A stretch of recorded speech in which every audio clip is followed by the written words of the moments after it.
Welcome to Kingdom Conversations, where faith meets community.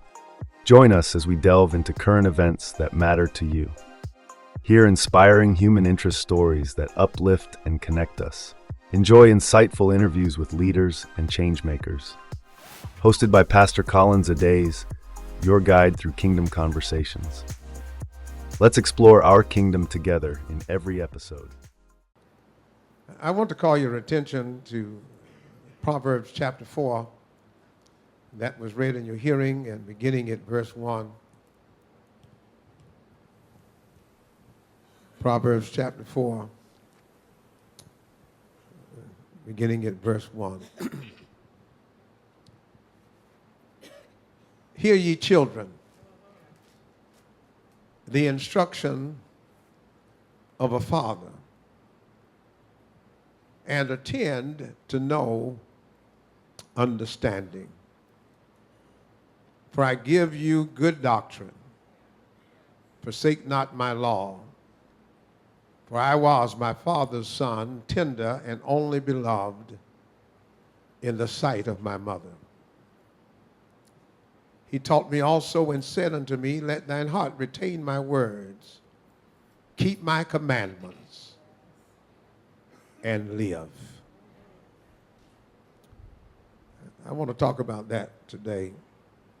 Keep my commandments and live. The introductory portion of this book is geared toward young people. The writer saw in them what we see today with our young people. Young people, a generation who tragically have not learned the lessons of life.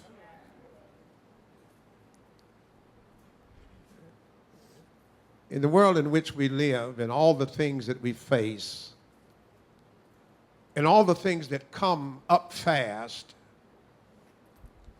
at generations, not only ours, but especially those who are after us, there are some things you just need to know about life and about living. Solomon, who writes this, understands the importance of the generation that follows and how the generation need to be prepared to deal with all the changes of life and all the things that shall confront them in life. And he lays the responsibility of instructing children and instructing your offspring in the hands of the Father. He gives two commands. He says, children, I command you to listen and learn. And he says to the Father, I command you to teach them and train them. Two great commands. And he says, in the text that we've lifted for your consideration, it sounds as if though it's God speaking to his people saying, keep my commandments and live, but it is the Father speaking to his children. Keep my commands. And by keeping them, you shall live. My brothers and sisters, in this generation that follows you and I, just to tell them to go into the world and make your mark is a bad mistake. Because if people go into the world, if our young people, if our children go into the world not being prepared, they will go into situations and circumstances that can have an extremely negative impact on their life. You know, there used to be a time when we would tell people, go and learn by experience. These experiences that we have today can kill you. Are so traumatic in your life that can be so detrimental that you cannot recover from it. It is ill-wise to send our children into the world unprepared. And we're not just talking about educating them and making sure they've got a good education, but the text is talking about sharing with your children accumulated wisdom through generational wisdom. You know, there's some stuff that your mama taught you, that her mama taught her, and her daddy taught her, her granddaddy taught her, and those that accumulated information that was passed on down from them, that kept them to make it through the times that they lived, that kept your parents in the times that they lived, are the same teachings that you need to pass on to your children. It's a tragedy that you have all of this accumulated information, accumulated knowledge and wisdom, and don't pass it down to your children. And then you wonder why they're struggling, why they can't make it, why they deal with issues and circumstances in their life that burdens them down, that stops them on their journey, and they can't make it. They retreat to the room, close the window, close the door, cover their heads, and give up on life. It's because we have not passed on the truths that can get you through this life, and not only get you through it, that you prosper and do well in this world. There is knowledge and wisdom and training that a father can pass on to their children that teach them a better way. You know, there are some ways that our children are living that you know there's a better way. There's a better way to do it. There's a better way to handle it. There's a better way to go. There's a better way to approach it. But if we fail to share it, they'll continue to doing it the way that they're doing it, and it'll end up in failure. The wise writer Solomon says, "Hear ye children the instruction of the father, and attend and know to understanding." The commandment is, his children is to commanded to be instructed, the teaching, and to press down into there. And the father is commanded to tell them and teach them about life. My brothers and sisters, somebody should always teach somebody else, especially their children, about life. You know, it's an injustice to your children for them to go into life and not know about life. And the responsibility is not for them to get it anywhere else, from any other avenue other than their parents. It is your responsibility as parents to teach them about life.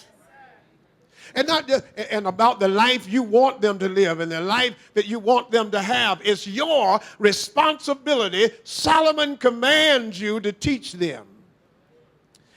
You know, you ought to teach them how to be the best person they can be.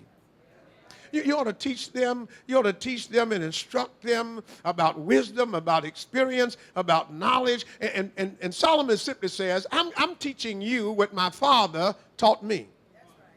Solomon pauses. He talks to his son, and he says to his son, I'm going to teach you what was passed down to me from my father and from my father's father, and all the way down from the law of Moses. I'm going to pass on to you all of this accumulation of wisdom. I'm going to add some stuff I learned along the way, but I'm just going to add it to what was passed to me. That wealth, that inheritance that God has given us through experience and knowledge.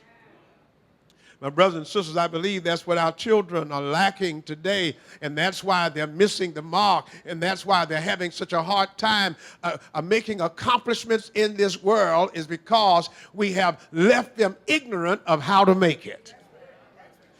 What Solomon does, he passes on generational knowledge, wisdom, and instruction. The text speaks both to the hearer and the teacher. Children, they're commanded to hear and learn. The father is commanded to instruct. But what is this instruction? Learn how to be disciplined. Learn how to control yourself and control your mouth.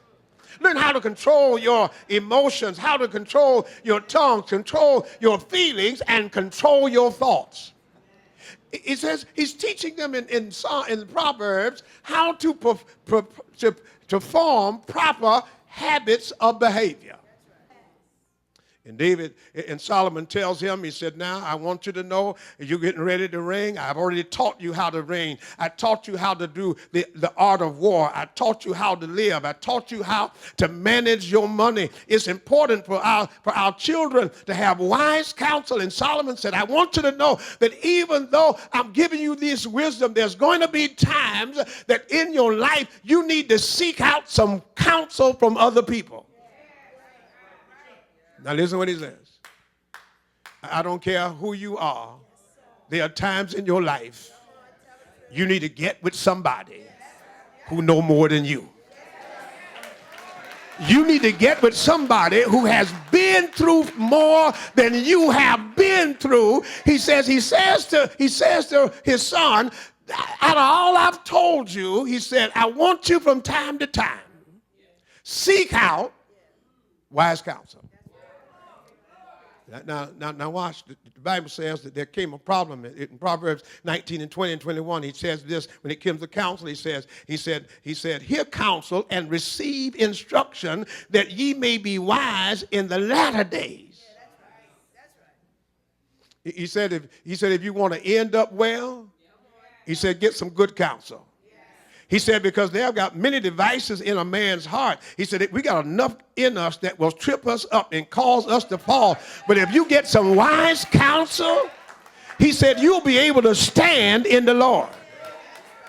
Now watch this. Solomon gave his son Rehoboam these wise instructions, but when he became king, he was faced with a national crisis. 10 of the 12 tribes, they were ready to split from the nation of Israel, which he was king. And watch what he did. He did exactly what he took his father's advice. He went to the seers. He went to the old guys who gave counsel to King Solomon, and they told him how to handle the situation, how to get through it, how to make it out of it. But he heard it, but he didn't like it. So you know what he did? You know, it says that he went to his peers. He went to his friends. The same age group he was in, the same knuckleheads that he hung out with all the time. And he asked them their advice. And they told him. And what they said was the opposite of what the old head said. And you know who advice Rehoboam took. Because the advice of his peers, his friends, was what he wanted to hear in the first place.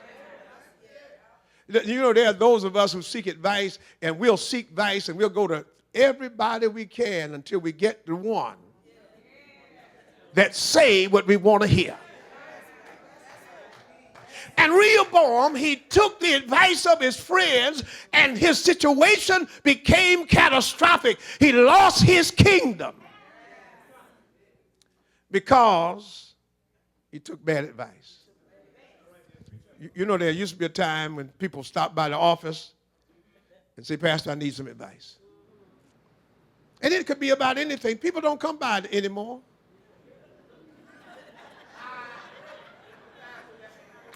I was talking to somebody the other day who had a real bad problem, and he came to me after the problem, and he had a bad problem on his job, and it didn't work out well because he had bad advice. I said, well, where'd you get that information from? He said, I got it from Reddit.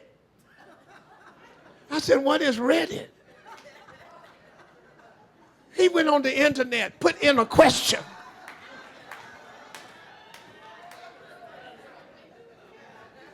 And AI gave him a response, and he took the response as good advice and took it to HR.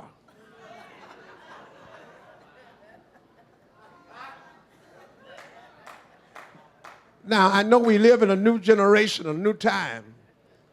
You can Google it, you can ask Siri. But I'm going to tell you, if you got good sense,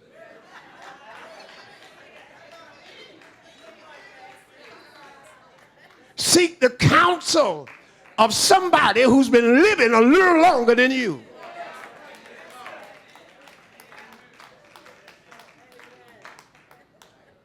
Rehoboam went to his peers and sought advice. There is nowhere when you read 1 Kings, it talks about him praying. It does not talk about him seeking God. It does not talk about him seeking prophets. It does not talk to him seeking and listening to wise counsel. It talks about him going to his peers. And mind the way I say it stupidly. His peers had more influence on him than his father. His peers had more influence on him than God. His peers had more influence on him than the law. The peers had more influence on him than prayer, and gave him catastrophic advice. And not only did it impact him, but impact the generations after him. After Rehoboam, there was no more kings in Israel. God gave David the promise of David, I'm going to give you an everlasting kingdom. And just in 3 generations, it came to nothing. It was destroyed. In 3 generations, it was stripped from them. And Israel was divided because some young person did not did not take the instruction of a father and apply it to his life. I want you to know, my brothers and sisters, as tragic as that was, it happens over and over and over again. There is something missing, that there is no generational wisdom that is passed down from one generation to the other. And my brothers and sisters, the results are catastrophic. You know, we can pass things to our children. We can pass money. We can pass our houses. We can pass our cars. We can pass down our clothes. And we can even pass down bad habits. We can pass down generational curses. But there's one thing that it takes some effort to pass down, and that is instruction. You have to have a mindset and hard. You have to really determine that I want to make sure that my children get this. I don't want my children to make the same mistake I made. I don't want my children to go through the same things I went through. I don't want them to go through the school of hard knocks, especially if I've already been there and learned better. If God has delivered me and set me free, and God has put some wisdom in my life and in the way that I do things, I want my children to benefit from my own mistakes. Here's a man took advice of his peers, and the results, he lost the kingdom forever. Proverbs 13:20 said, he that walks with the wise will be wise, but the companion of fools shall suffer. This is the covenant obligation of the fathers to pass truth to the generations, teaching them what they ought to do. And I want you to know that truth travels down the path of relationship. Can I just pause there for a minute? I'm trying to hurry through. That you know, when you got relationship with your children, when you sit down and talk to your children, know your children, and I think every father ought to know your children. You ought to know their strengths, but you also ought to know their weakness. And you ought to know them to the place and build that relationship that you have a right to speak into their life and tell them what they ought to do and tell them what is right. And even when they don't want to hear it, you ought to still speak truth in their life. It's covenant obligation that you have to the next generation is pass wisdom and truth, and it travels down the line of relationship and affection. You know, if your children know you love them, they'll take stuff from you. They know that you have their best interest in your heart, and because it's important when you teach and train your children. The Bible says that if we train up our children in the way that they should go, that they may get old, but they may depart from it. When they get old, it'll come back to them because they cannot escape sound doctrine. But watch this. The child of your father, he said, I'm the child of my father. Now, when I first read it, it says, I'm just like my father. I'm a chip off the old block. What David was saying, what Solomon was saying, he said, I'm going to do to you like my daddy did to me. My daddy was a blessing in my life. My father blessed me. He instructed me. He taught me. And I had sense enough to use his advice. And now I'm a product of him. And so I've got to pass it on to you, to this generation. It's wonderful to be a David. It's awesome to be a Solomon. But it's a tragedy to be a Rehoboam. David, anointed of God, blessed of God, highly favored of God, after God's own heart. Solomon, the wisest, the richest man that ever lived. What a blessing it was. And one generation later, tragedy. Simply because he would not listen to his father.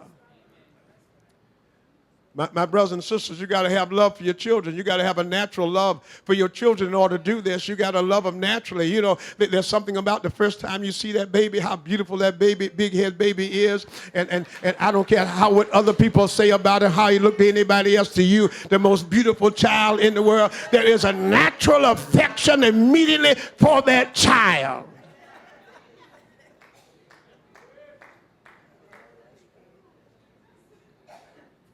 But that's good, and everybody ought to have that natural affection that you want to protect them and provide for them and love them and keep them and train them. But then there is another kind of love you got to have, and that's a spiritual love for the child.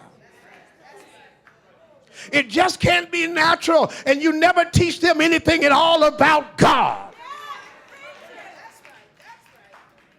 You gotta have a spiritual love. You gotta be concerned about their soul. You gotta be concerned about their relationship with the Lord, that they know Him, that they have been born again, that they're saved, and you gotta inculcate that to them, and you gotta live that life before them. What it means to be loving God, what it means to serve God, what it means to worship God, what it means to honor God and walk in God's ways. You gotta love them not only physically, but you gotta love them spiritually. You know, little Daniel said, my dad made sure I eat. You know, that's important that every child eats. But that same little Daniel, no Bible. He knows Scripture. In the same way that all of our children, it's your responsibility to make sure, even if they don't live it, they know it.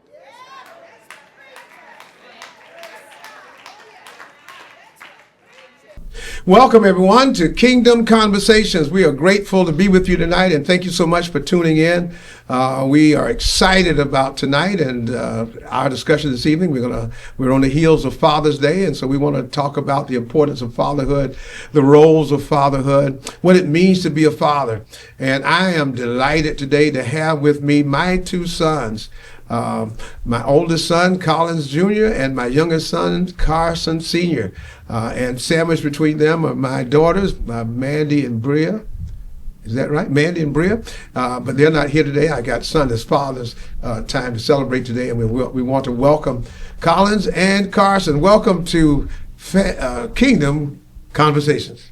Good morning. Good morning. Thank you for having me here. Good morning. Good afternoon. Thank you so much. We are really grateful to have you. And, it's been a wonderful pleasure. I'm really proud of my sons, and it's been a pleasure to have this relationship that we've had these many years. Now they're just about as old as I am. They've got beards like I have and have gray in their beards as well. And their fathers as well. So let's talk about what it means to you to be a father. And, the wonderful thing is that, I look back over the years, and I remember when, say you were born, and what that meant to me as a father, my first child, and to see you learn to walk and learn to talk and then play sports and see you now as a man raising your own family. And same thing as Carson, my most vivid memory of you is that the day you were born, and you were born you were at the hospital, but you were born in the hall on the way to the living room. And when you were born, you were blue like a Smurf, and we were very concerned about it. But thank God, everything turned well. And one of the greatest pleasures and opportunities I've had is to be a part of you guys' life. Now that you're fathers now, what does it mean to be a father, and what is that role like for you? First, I would like just to say thank you for all that you have done for us and showing us the right way and leading us, showing a good example of what a father should be. Having my first child was very big, bringing a child into the life and being able to share some of the things that I've learned growing up from you. Being a father, being there, being supportive, being able to have fun. I think as a kid, one of the things I loved about you was you always had fun with us. You had good spirits. You always did things to bring us out of our shells. And just being able to share those things with my kids is real big. I remember growing up and you teaching me how to cut grass and how to rake leaves and going hunting, and being able to use those things in my life now is something that I like to pass on to my kids as well. Carson? Also, I want to thank you for being a great father and showing me that you need to be the man of the house. Because I specifically remember one story when we went to the rodeo. We rode past the rodeo, and I said, "Dad, you said we can't go." I said, "Are you the man of the house?" You said, "Yep." We turned around and we went. But just being a father, man, it's just... Well, let me finish that story, because I think I learned a great lesson. Never listen to your kids. We were on our way from South Carolina. D.C. No, we DC. were on our way from D.C. and passing by Cowtown. It's already late, 7 o'clock. We've been gone all day, and he wants to go to rodeo. And I'm saying, no, Mom's going to be worried about us. Cell phone died. No, aren't you the man of the house? I said, yeah, I'm the man of the house. Turned in. We didn't get home till after midnight. And when we pulled up, there were about 4 deacons outside, my wife outside, crying hysterically, didn't know what happened to her husband and her son. And man, I got in so much trouble listening to him. So I learned never listen to your children. But go ahead, Carson, I'm sorry. But being a father just means the world to me, just because I learned so much from you, and just being able to show Junie the right ways and just teaching him the lessons that I've learned over the time, and just being there in general for him. That's pretty much it for me. No, you know, one of the things that when we look at you said earlier that we had so much fun as a kid, and people may not know this, but I've always been a play fiend. I always liked to play, which always caused my wife much chagrin, because she wants to get the kids to sleep, and I'd sneak up in the middle of the night, go to the room, and cause so much chaos while y'all trying to go to sleep. Yeah. And she would be fussing and arguing about that, but we did that forever and played tricks on each other, especially when it came to Mandy. She was... just went up cake in your face. Oh, Mandy was, she would never give up, never quit, so it was always all kind of shenanigans going on. How does that role play when it comes to your children and how you interact with your kids? So for me, I really miss those moments and really enjoyed them as a kid. I think a lot of my friends growing up, they looked at me in a way because they didn't have that from their parents. Now, I'm the same way. My sisters are the same way. My wife probably is upset with me a lot because I'm the same way. She wants to put the kids to bed. I want to play. I'm playing with them all the time. I'm waking them up. I'm playing. And now it's transferring over to my kids. And Callie is just like me. She plays with her mom. She plays with me. She plays with her sisters. Everything is a joke all the time. But I love that because it also brings camaraderie. You need that play time, that family time, and it's really a great time to bond. And Carson, I know you are. I've not seen somebody as committed to your your kids. You got 2 beautiful kids, and I love them so much. And one of the great things about being a father now, I'm a grandfather, and love all of them. But your commitment to Carson, little Carson, when it comes to sports, is just absolutely amazing. Tell us about his football career. He is a great athlete. He's 7 years old. He's playing flag football. He plays 6U and 7U. Also plays for the Hamilton Knights. He also played for AC Elite. He's a really good kid. and he has a bright future ahead of him, not only in sports but his academics as well. It's an amazing journey, and I love it because with flag football, we travel when we tour, get to see a little bit of everything. We've been to Florida, we've been to Ohio, we've been to Pittsburgh, just off of flag football. And that's something that we never had as kids.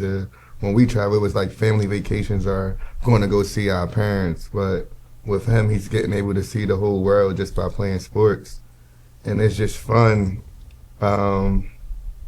It's just a fun experience for him. And just being able to show him that, and most of the time when we tour, we like go on college tours too. So I kind of like show him the different levels of sports. Like this is a D3 school, this is what a D1 school look like. So he's getting to see a little bit of everything. So it's just a great experience. You know, what is interesting is that when we look at the kids and the roles that you're playing with the kids, it's you know, times are different. You know, we were raising kids, and a lot of the opportunities that you didn't have because, you know, where we came from, we were raised up in, you were raised, all of you born in the South. And then coming to a place where there's so much many more opportunities. I mean, when you come to sports, if you played baseball or football, that was just one particular season. But now you guys played, which is with Carson, little Carson, you played 3 or 4 sports all at the same time. I don't even know how you guys are able to do it and have that kind of commitment to be there with them. And it's not like it's very expensive. There's a tremendous sacrifice for that, and you guys are doing it. And see, your daughter's running track and playing, and I'm really surprised, happy for Savannah, even on the road, the crew team, and doing really, really well, surprisingly well. And that's. But all of you have been extremely athletic, and your mom has been your biggest cheerleader. For sure. You know, even when we go to sports games, all the time, I watch. I'm there, but it's my wife that's drawing all the attention, making all the noise, going, you know, to that. So tell us about what that role is when it comes to that commitment, just for that. When it just comes to sports, and we'll talk about some other things in a minute. Well, you have to be committed when you're playing sports in general. But I think that was instilled in us at a young age because y'all was committed to us when we played sports, and when we did things, y'all showed up, even if it was after school activities or school plays, whatever it was, y'all showed up for us. So just being able to have that instilled in us was very easy for us to show that to our kids. Me and Carson both are big sports fans. So for our kids to be able to join into that falls right into line. I'm proud of Savannah with crew this year, first time playing crew.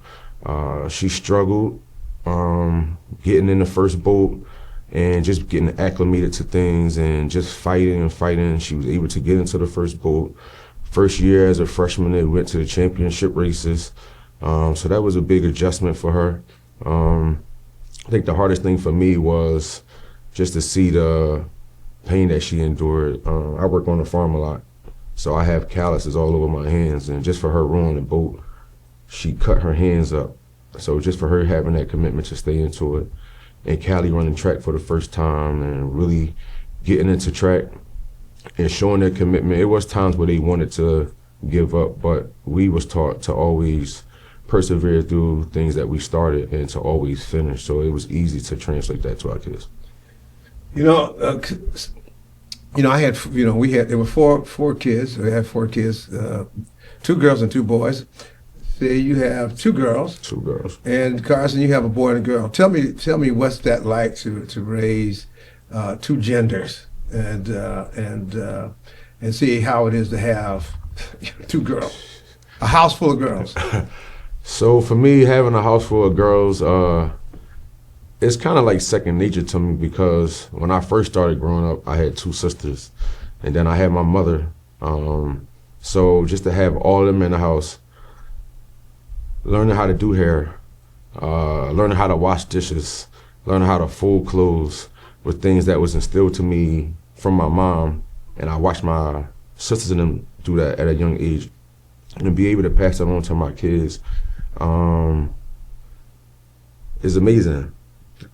having two girls, I think is great. They always love on me.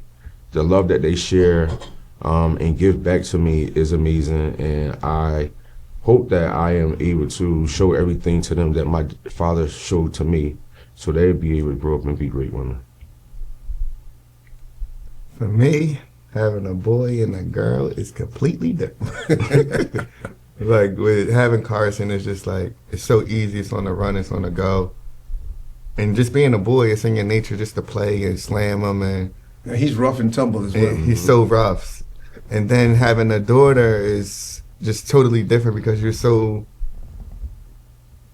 sensitive. It's like he'll try to throw the football to me. Bro, don't throw the football around my daughter. Like, do not try. Like, so it's just, he's trying to hug her. I'm like, you hugging her too tight. So it's just like, it's just a big difference for me. But, and then my daughter's still young, so as she get older, hopefully she gets rougher, or be able to play football or basketball or get into sports instead of cheerleading. We'll have her on the basketball court. And I think sometimes that because I don't have a son, I treat them like that, a little rough sometimes. So some of the attributes that I would have done with my son, I do with my daughter. So they get a little toughness as well as a little girly girl at the same time. You know, one of the things that I really appreciate about you and both is, you know, when you were raising up, there was always some kids around. I mean, it just wasn't you. It was always kids from the community, you know, foster child, or we always opened our homes to others. And I don't know if y'all resented that all the time or not, but there were times. But now I see y'all doing the same thing. I see Carson opening up so many kids that come looking for you. There was kids coming by the house the other day looking for you, wondering what happened to you, and kids come by and say, hey, Carson sent me by to get this, and then see that so many, you work with so many young kids, you're working with youth now, and how does that play into your role as a father? Because sometimes, you know, so many kids don't have a father in their life, don't have a role model, a mentor, and you guys have become that so much. And you have, and I really love it to watch you, and not only just you, but I watch Mandy and I watch Bria as well. You know, making sure that people have things for Christmas, and making sure that they've got clothes for this event and that event. I think that's important. Tell me about it and how that, and what made you come to that place that you are concerned about, not only yours, but others. I think that was instilled in us at a young age as well. Growing up here, it was great, but the father perspective was a little different because you have a real big heart. You touched a lot of youth here in Atlantic City, so much to the fact that I used to go places and people would say, my dad. And I'm like, well, who is your dad? Reverend Days is my dad. I'm like, well, Reverend Days is not your dad. And he's like, yes, it is. That's my dad. So I'm going places and they're saying, my dad. That's not your dad. Yes, it is my dad. Well, that shows the impact that you showing to them that they love you enough to even say that you're their dad. So that was instilled to us at a very young age. We grew up with a lot of people in this area. You always accept our friends in as family. All of my friends always felt like they was family. So just to see, too, how you treated a lot of my friends, and to see some of the things that they was going through. A lot of my friends are single parents. They only have a mother. Their father was never around. Some of the things that we did going out of town, they never went out of town before. Just being able to travel from New Jersey to South Carolina. You touched one of my friends so much, he even went to college with me. So just to see the touch that you put on other people, you know, that was just automatically instilled to us. And then just some of the jobs that I worked through Atlantic City, working with Harbor Fields, and that's with at-risk youth, teaching in the school system, also teaching with homeless youth in Atlantic City, and just seeing how much love that is not there and that is needed and that we have and that was instilled into us is just automatically just being able to pour to other people.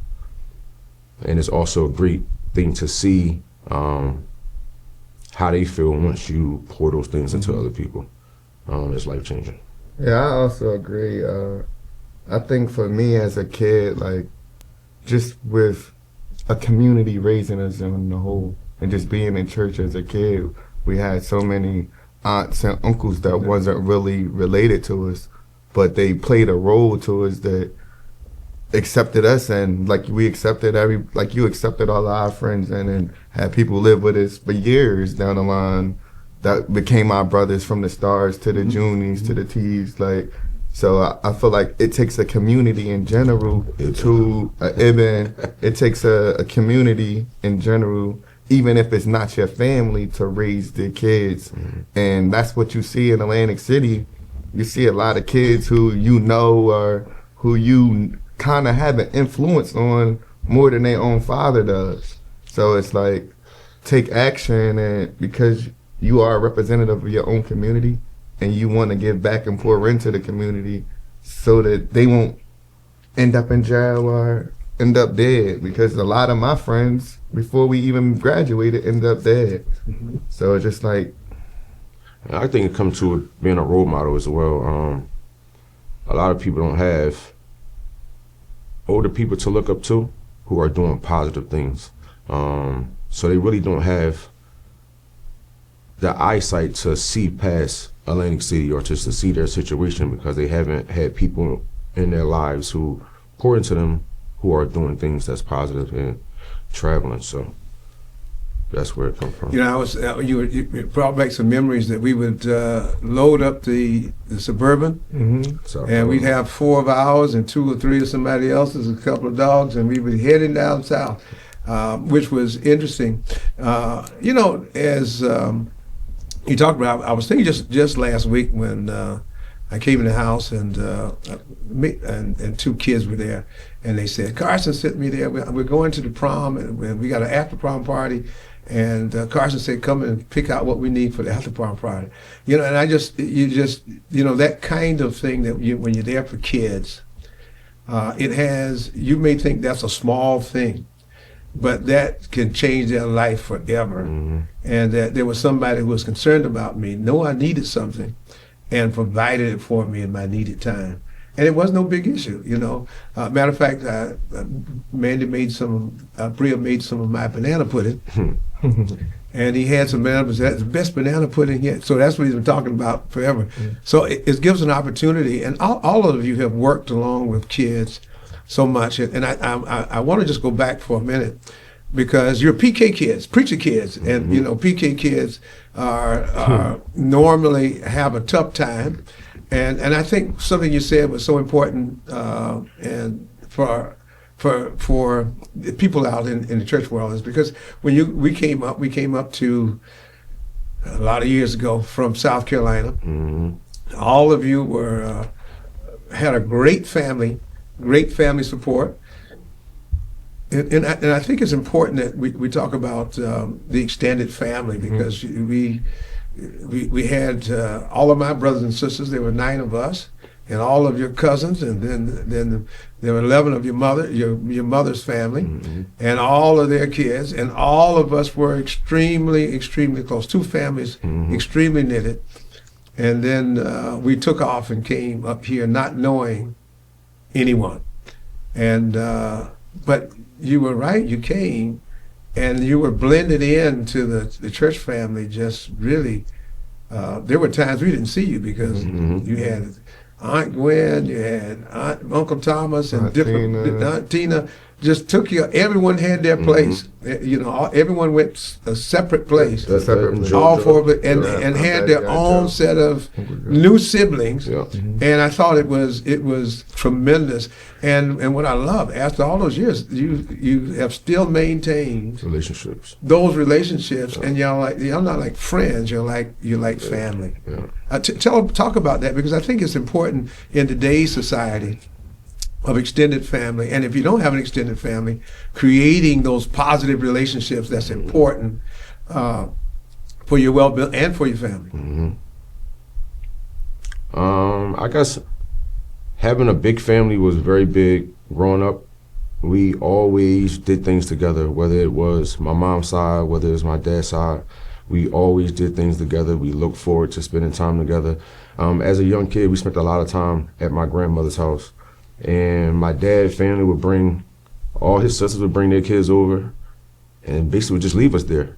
And we would all spend a lot of quality time together. Even to this day, we still spend time together. It bonded, stay strong. A lot of us are older. We make sure we do cousins trips together. Now we're getting ready to plan a trip for all of the cousins' kids so that we can make sure that everybody knows each other, that everybody can have that quality time. I think taking those trips to South Carolina and even, with my parents never saying no. They allow us to bring people. Jeffrey Fauntleroy used to go with us all the time, so all of our trips. So I think them just being able to allow our friends to be a part of that and to see that, I think was real big. Just to touch on another thing, being a PK, we grew up as pastor kids in the church. Mom made us sit on the front seat. I remember going to church and sitting on the balcony. Get up and walk and make us sit on the front seat every single Sunday. But having that loving family, and even with my dad spending time with all of my other friends were Muslims. I have friends that are Christians, but most of my friends I spent time with was from a different religion. So just to be able to share some of my views on my religion and to see some of their views, and even to my dad pouring into them. A lot of my friends, they look at my dad as dad. A lot of them don't have a father figure, and even the father figure they do have, they still look at my dad as dad. The transition, I think, for me was still easy from the roots that was instilled in us from the Bible, and just, the way that my dad wanted us to be raised, and then really getting our own relationship with God. That never wavered from other religions, but it allowed us to make bonds with other people. I do really am thankful for the extended families, the Uncle Thomases and the Bet-Bets and the Joes and Aunt Gwen's and Aunt Tina's. They all just poured in us to like we was their own kids. And their kids was our friends, and they was family and brothers and sisters. So I really believe and strongly believe that it does take a village to raise a child. Your parents not always able to hear and to see everything, but you have other people that are close that checked us. Even my mom, I remember my mom Jennings as a little kid. If my mom wasn't doing something, she just give you the look, and you knew what time it was. So just to have other people who poured into you just as much as your parents, I think was major. I agree. To me, it was a little funny coming up here because with my dad's brothers and sisters, we all on a first name basis. We don't say like aunt, or it's just or Arnold. So when I came up here and started meeting people, it was like, put some respect on my name. I'm like, I'm not used to this. So it was like, it kind of like almost forced you to adopt them as an aunt or an uncle. And just having that aspect of it was just great because we had family. It was like being a PK, no matter where you walked, it was somebody who knew you. Or if they didn't know you, they know of our father. So it was just like you kind of couldn't really do too much because it was always eyes on you. But just having an extended family from the church and just some friends that we have met along the way was just amazing and just helped us kind of ease our way here, because when we first came here, we didn't want to come here. We didn't want to be in Jersey. Like, I think everybody cried before we left. Mm-hmm. So it was just like, and when we actually got here and got to meet the people and people embraced us different, it just made it a lot easier on us. And so it's just amazing how they treated us like we were really blood. Mm-hmm. Yeah. I think it's interesting that when you talk about it, because I can't go anywhere in the city of Atlantic City and people may know me. You don't know them. But everybody knows y'all. Y'all are so well known, And so I introduce myself sometimes as Carson's dad, CA's dad, Mandy's dad, Bria's dad, because you guys have really made a mark in the city of Atlantic City. And I think one of the things that has caused you, because you have been such a people person, you have embraced so many people, and you have, especially when it comes to young people, And when you came to swaps, there were so many young people that was in the store that you didn't, you took time with them, you showed them care, and all of you, even though you're taking your kids to events and sports events and watching them, you guys get on the sideline and coach those kids, build relationships with kids. And I'm so impressed with that, because I watch you interact with so many young people, and and yell at them sometime, embrace them sometime, and and support them, tell them it's going to be all right. And all of those things make a big difference, especially when so many fathers are absent and they don't have that role model, and they have some people they can look up to that they are know that they are genuinely concerned about them.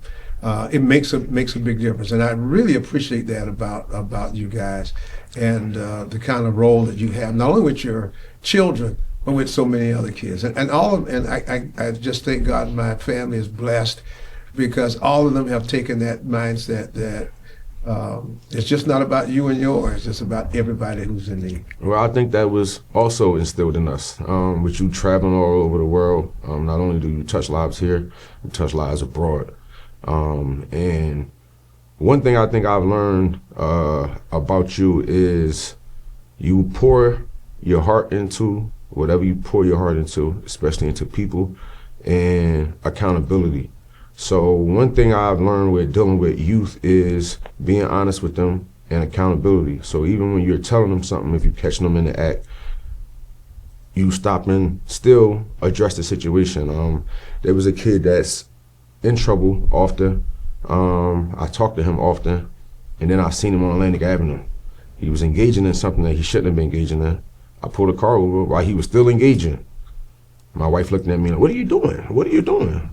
I'm engaging because that's my job, to still show him through those times that he's doing wrong, that I still see him and I still show him the same love, but I still acknowledge that what he's doing is wrong. And he called me the other day and was like, "I appreciate that. I never had anybody tell me something and then follow up on it." And that's something that we always did. You always provided that for us, but a lot of youth this day do not have that person in their life where they can say something, or they trust that that person is going to follow through. And then the accountability part, you holding that person accountable for what they say they're going to do. And not only that, some kids just don't feel like they have somebody that they can relate to talk to. Like sometimes you just don't want to tell mom anything. So it's like when you could reach like some parents come to me and say, "Yo, my son had this, and this." Then when I go talk to him, I find out a bunch of stuff that the mom didn't even know, because they just don't feel comfortable talking to the parent. So it's like, if you know you could be there and change and have an effect on the kid's life, then why not be there? So like you had 20 sons. You have 2 sons that's yours, but you got 20 to 100 sons. So I'm gonna adopt the same thing to teach them and love them and pass it on. I saw a note on the door the other day, and I asked my wife, I said, "Honey, why are these names on this door?" And she said, "Oh, these are some students that's having a problem in school that Carson knows, and the teacher wants him to, address these kids." And I thought it was wonderful that even the school says, "Okay, here's some kids that need some extra attention. They need that role model, that mentorship. They need that extra concern. And here's a person that we know that can have an impact on their life." And I think that's what it's paying all that stuff forward, because it's going to come back and it's going to make the community better. And I'm really grateful. One of the things that probably, I'm really proud of you and proud of you as fathers, and anybody knows this family, y'all are great siblings. You all get along together, always together. Always gathering. All the family comes together, which is the highlight. One of the greatest joys to me is the family, and coming together and having coming grabbing the baby, the youngest baby, and I have to take him from everybody and snatch him. We take our own little personal walk. Just interacting with the grandkids, because all of them are so intelligent, they're so smart, and they're so engaging.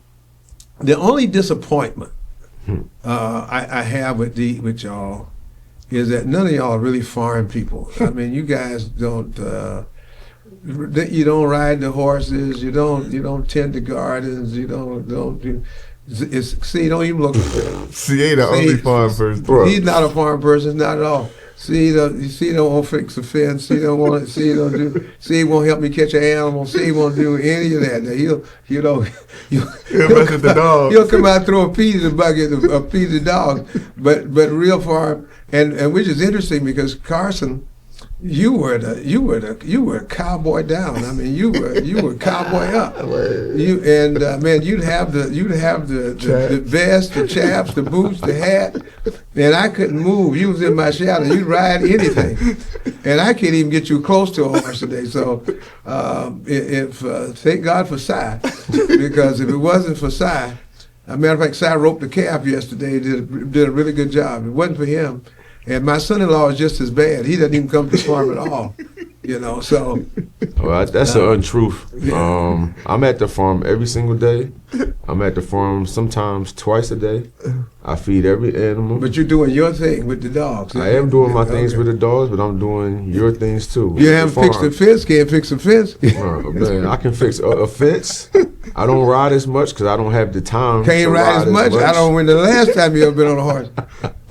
So it's hard sometimes. I have a busy schedule. My dad has a busy schedule. So even being on the farm together is hard a lot. A lot of times we're there at different times, calling each other. We need each other to go. But you can't call me, say that I'm not a farmer. I'm definitely a farmer. If anybody in the family, I go to the farm with anybody at the family. What about Carson? Carson, what do you say? Carson will go to the farm.